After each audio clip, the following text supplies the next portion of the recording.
అవినాష్ పెట్టిన బాంబుతోనే అతని ఫ్రెండుని కేడి చంపడంతో భయపడిపోయిన మీనన్ అవినాష్‌ను తీసుకొని పారిపోవడానికి ప్రయత్నిస్తాడు. ఆ జేడీ సంగతి నీకు తెలియదని, ఖచ్చితంగా నిన్ను చంపేస్తుందని చెప్తాడు మీనన్. నీ దగ్గర ఉన్న జేడీకి సంబంధించిన సాక్ష్యాలు నాకిచ్చేసి నువ్వు విదేశాలకు పారిపో. కనీసం ప్రాణాలైనా దక్కుతాయని అంటాడు. దీనికి అవినాష్ ససేమిరా ఒప్పుకోడు. ఆ జేడీని చంపిన తర్వాతే నేనిక్కడి నుంచి వెళ్తానని అంటాడు. ఇంతలో భక్తులందరినీ క్లియర్ చేసి పోలీసులు జాతర సాఫీగా సాగేటట్లు చేస్తారు. మినిస్టర్ రాయుడు బయటకు రాగా పోలీసులు అతన్ని సెక్యూరిటీ రీజన్‌తో లోపలికి పంపించేస్తారు. ఇప్పుడు అవినాష్‌ని పట్టుకోవడం ఎలా అని రమ్య అనగా, నేను కనిపిస్తే చాలు వాడంతట వాడే వస్తాడని జేడీ చెప్తుంది. అనుకున్నట్లే మీనన్ అవినాష్‌ని తీసుకొని జేడీ వద్దకు వస్తాడు. తన ఫోన్‌లో ఉన్న ఫోటోలు చూపిస్తూ, నేను జేడీని చంపిన తర్వాత ఈ ఫోన్ నీకిస్తానని, అప్పుడు ఈ ముసుగు వేసుకొని ఉన్న ముఖం అందరికీ తెలిసేలా చేయమని చెప్తాడు. దీంతో జేడీ అవినాష్‌ని రెచ్చగొట్టి తనతో తలపడేలా చేస్తుంది.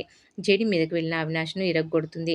ఈ క్రమంలో అవినాష్ చేతిలో ఉన్న ఫోను జేడీ లాక్కోగా, జేడీ ముఖానికి ఉన్న ముసుగు అవినాష్ లాగేస్తాడు.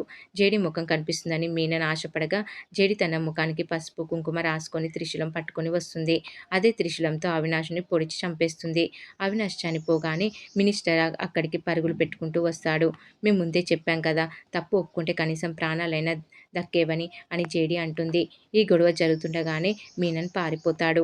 ఇక మరోవైపు సాక్ష్యాలు నాశనం చేసేందుకు యువరాజు మహల్‌కు వచ్చి వీరశంకర్‌ని కొడతాడు. చంపడానికి ట్రై చేస్తుండగా వీరశంకర్ గదిలోకి వెళ్లి తలుపులు వేసుకుని జయదాత్రికి ఫోన్ చేస్తాడు. యువరాజు వచ్చాడని, సాక్ష్యాల కోసం గొడవ చేస్తున్నాడని చెప్తాడు. వెంటనే సాక్ష్యాలు ఇచ్చేయమని, పోలీసులు వచ్చి మిమ్మల్ని కాపాడతారని చెప్తాడు.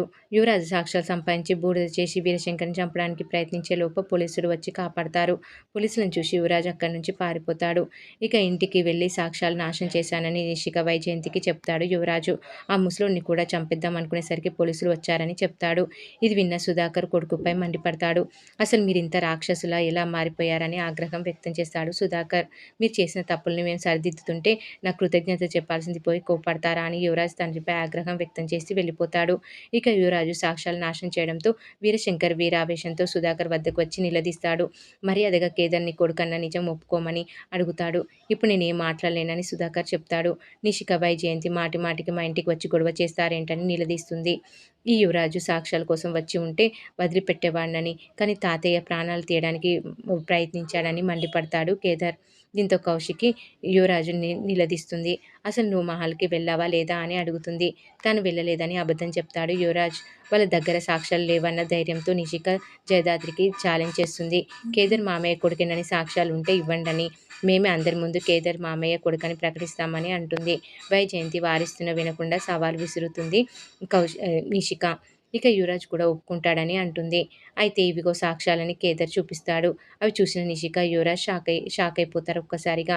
అవన్నీ డూప్లికేట్ సాక్ష్యాలని, ఒరిజినల్ నేను కాల్ చేశానని మాట జారుతాడు యువరాజ్. నువ్వు మా మధ్య మనిషిని పెడితే మేము కనుక్కోలేం అనుకున్నావా అని జగదాత్రి యువరాజ్‌ను నిలదీస్తుంది. మేము ఒరిజినల్ దాచిపెట్టి డూప్లికేట్ అక్కడ పెట్టామని, నువ్వు కాల్చివేసింది అవేనని చెప్పడంతో ఒక్కసారిగా షాకయిపోతాడు యువరాజ్. మరి ఏం జరగబోతుందో రాబోయే ఎపిసోడ్‌లో తెలుసుకుందాం.